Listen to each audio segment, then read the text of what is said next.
Hey guys. Hey, I just received a wonderful email from itmattershowyousstand.com. What a wonderful article this was, and I got a real chuckle out of it, so I wanted to share with you. It's called FBI Informants Break the Law so the FBI can make the law. It was posted by Doug Knowles, and the article is written by Josh Kendrick.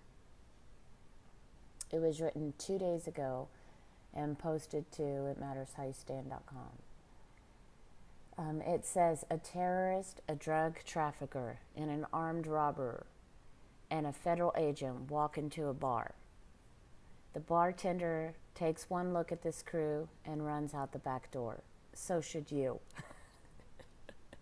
Used to be, only one of these had the massive power of the federal law enforcement complex behind them. Now they all do, and that's a problem. Somewhere between the war on drugs and the war on terrorism, a smart federal employee realized there was an easier way. An old-fashioned investigation is fine and usually netted a criminal. But it's hard and time-consuming, so why not go straight to the source? Law enforcement has quickly figured out the the easiest way to catch a criminal is to use another criminal. Birds of a feather. Whatever, you know how it works. Use a criminal to catch another criminal. Then prosecute the second criminal and the first criminal, except the first criminal gets a sweet deal. So one criminal gets hammered and one criminal gets not hammered. And you are a whole lot safer, from the second criminal at least. Turns out the first criminal, also known as the informant, is not as noble as law enforcement would have you believe. There is rarely a story of redemption. Rather, there's a story of government-sanctioned crime. According to a recent research by the Daily Dot, FBI informants committed over 22,000 crimes in the last 4 years. 22,000, guys. No big deal, right? If you want to catch the devil, you got to head to hell. And that means getting some dirty tour guides. It's just the way it works. Or at least that's the song we've been sold. An entire criminal justice system, at least the federal one, is built on the theory there's no honor among thieves. Rationally, this is not all that unexpected. Committing crimes comes with inherent risk. One of those risks is that the people a criminal commits crimes with are typically other criminals. So boo-hoo if your fellow criminal rats you out, right? But the Daily Dot reports presents an altogether different problem. Sure, criminals should worry about other criminals. That's the game. But when the government sanctions crime, it goes a little further. Now we all have to worry about it. And when your accomplice is the government, there's no price to pay. USA Today previously revealed confidential informants engage in otherwise illegal activity, as the Bureau calls it, 5,658 times in 2011. The figure reached 5,939 a year later, according to documents acquired by the Huffington Post.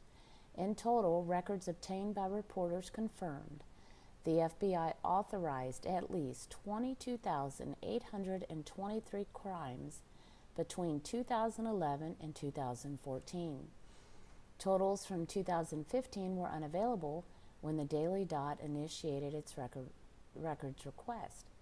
But not to worry, the criminal law enforcement employees aren't being criminals for the sake of crime. It's for the government, which makes it all okay. Most crimes require mens rea, says former undercover FBI agent Michael Germain, meaning criminal intent. If I'm committing this activity that would otherwise be criminal, but I'm not doing it for a criminal purpose, I'm doing it for a law enforcement purpose, it really isn't a criminal activity at all. How insane is that?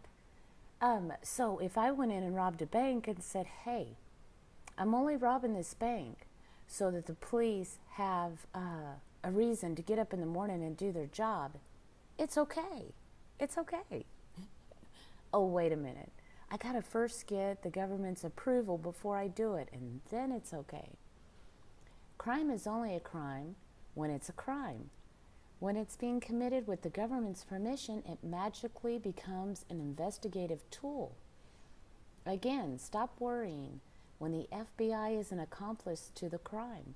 It is careful to follow its rules on committing the crime. Well, sort of.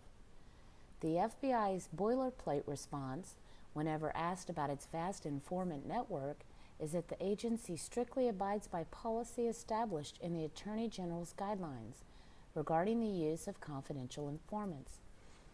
But historically, that hasn't always been the case. Strangely, the FBI is discovering their criminal cohorts are, well, criminals. It turns out criminals aren't the most trustworthy bunch. Again, adds Germain, it's not that we're ignoring these crimes, it's that we're letting the informant engage in the criminal activity for the purpose of furthering our investigation. The biggest problem, he says, is that informants often engage in criminal activity and don't tell their handlers about it, according to Germain.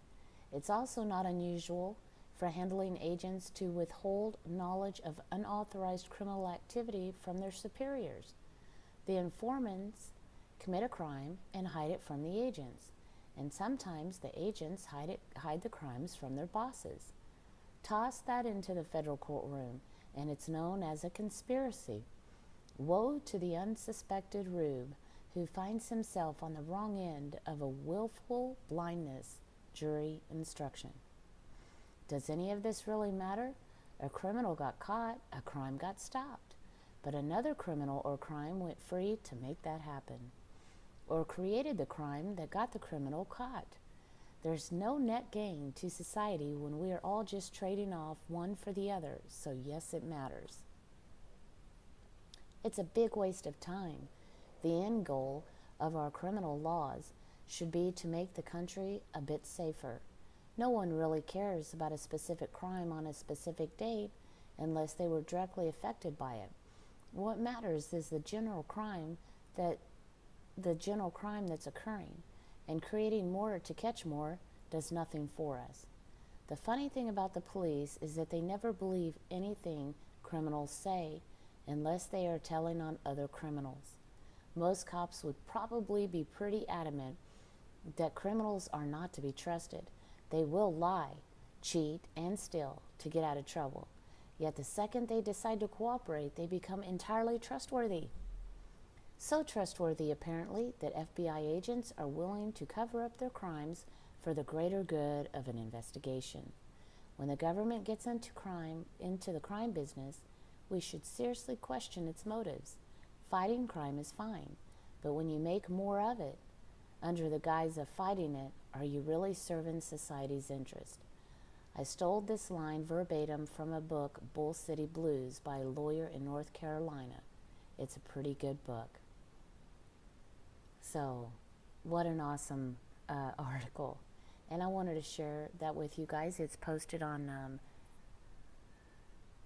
off of Doug Noll's website, itmattershowyousstand.com. If you'd like to read it yourself, you can go there and check it out. Hope you guys are having a good evening. I'll talk to you later. Bye.